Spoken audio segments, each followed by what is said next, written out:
السلام علیکم ورحمۃ اللہ وبرکاتہ۔ محترم علماء کرام اور بہت ہی اصحاب علم و فضل، مشائخ اعظام، یہ پچھلے سال بھی اس مسئلے پر بحث ہوتی رہی کہ روزہ صرف 9 کا ہے یا 9 اور 10 کا بھی ہے۔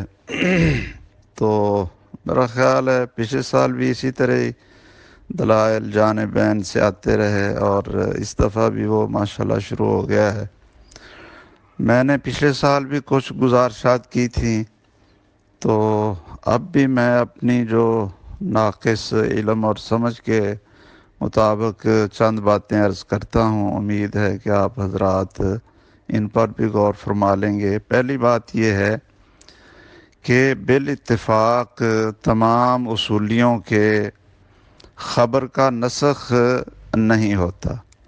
خبر جو ہوتی ہے وہ منسوخ نہیں ہو سکتی، کیونکہ خبر کا نسخ یستلزم خلاف الواقع والکذب۔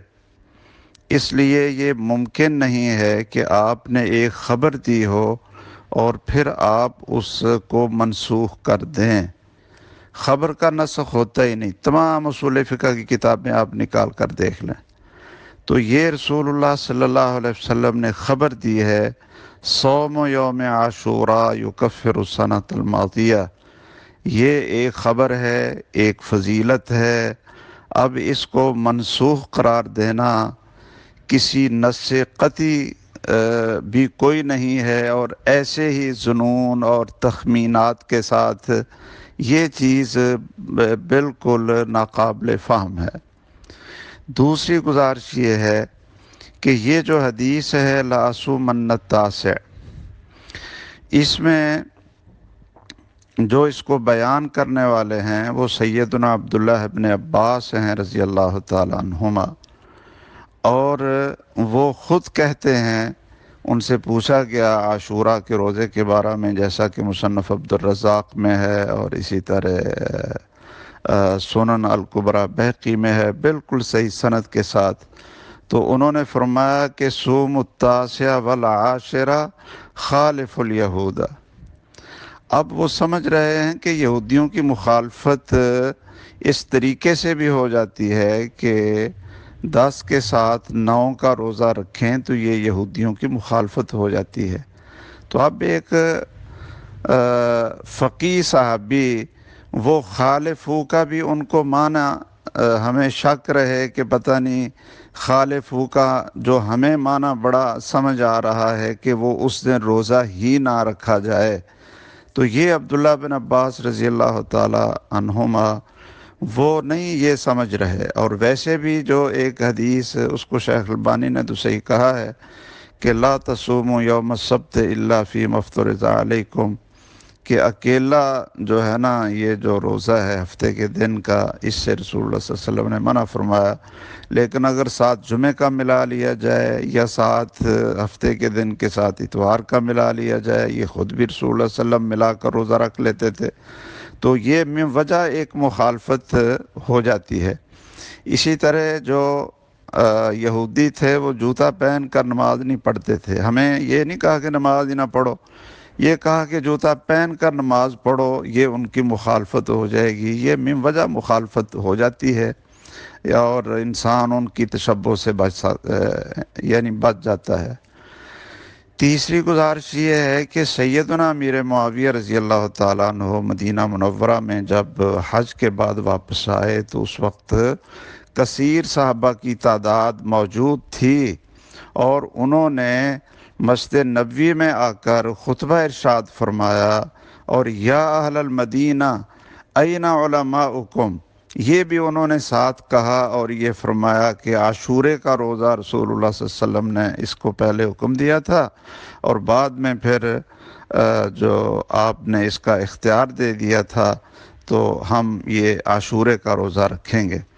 اب منبر پر خطبہ دینا، اگر یہ چیز منسوخ ہو چکی تھی تو امیر معاویہ رضی اللہ تعالیٰ عنہ کو تو چلو شاید آپ کہیں جی ان کو تو پتہ نہیں چلا تھا نسخ کا، تو پورے اہل مدینہ کو پتہ نہیں چلا تھا، یہ نسخ کا کہ یہ منسوخ ہو گیا ہے، کوئی اٹھ کر سیدنا امیر معاویہ سے کہہ دیتا کہ امیر معاویہ رضی اللہ تعالیٰ عنہ آپ ابھی خطبہ دے رہے ہیں اور ادھر تو یہ منسوخ یہ ہو چکا ہے، کسی کو نسخ کا پتہ ہی نہیں چلا، یہ ہمارے بعد احباب یا ہمارے کچھ ذی وقار اور گرامی قدر اساتذہ کرام میں ان کو ہی پتہ چلا کہ یہ منسوخ ہو گیا تھا، اور صحابہ کے دور میں کسی کو پتہ نہ چلا کہ یہ منسوخ ہو گیا تھا اور مسجد نبی میں خطبہ دیا جا رہا ہے۔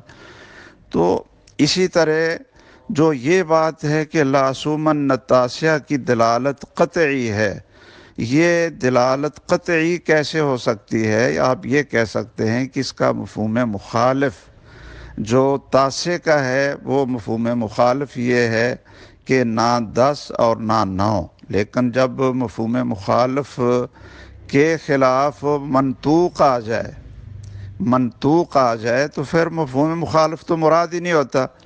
اور کئی ایسی جگہیں موجود ہیں، لا تحرم الرضعۃ والرضعتان، اب الرضعتان کا معنی نہ ایک ہے نہ دو ہیں، لیکن پھر بھی ہم کہتے ہیں کہ 3 بھی حرام نہیں کرتے، 4 بھی حرام نہیں کرتے، چونکہ آگے منطوق آ گیا کہ 5 حرام کرتے ہیں۔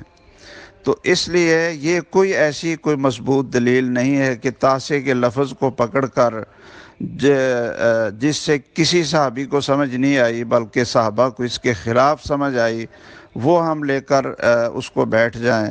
تو بہرحال میرا تو رجحان جو ہے نا ناقص اپنی سمجھ کے مطابق یہی ہے کہ اس خبر کو منسوخ کہنا یہ ایک بہت بڑی جرأت ہے، یہ ذرا آپ اس پر غور کریں۔ اور سیدنا عبداللہ بن عباس کا یہ فتویٰ صحیح سند سے، اس پر آپ غور کریں۔ سیدنا امیر معاویہ رضی اللہ تعالیٰ عنہ کے خطبے کے اوپر آپ ذرا غور کریں۔ اور اسی طرح اعداد میں اور بھی کئی جگہ پر، ایک جگہ پر رسول اللہ صلی اللہ علیہ وسلم نے فرمایا کہ صلاۃ الفضل تفضل صلاۃ الجماعت تفضل علی صلاۃ الفضل ب27 درجہ، ایک میں کہا ب25 درجہ۔ تو یہ کون سا کوئی تناقض ہے؟ یہ کوئی تناقض نہیں ہوتا اعداد میں جب اس کے اور دلائل مل جاتے ہیں۔ بہرحال میں لمبا نہیں کرتا، اگر آپ نے اس کو کوئی ساتھی محسوس نہ کرے، میں نے اپنی سمجھ کے مطابق عرض کر دیا ہے، باقی آپ سے معذرت کا خواستگار ہوں۔ السلام علیکم ورحمۃ اللہ وبرکاتہ۔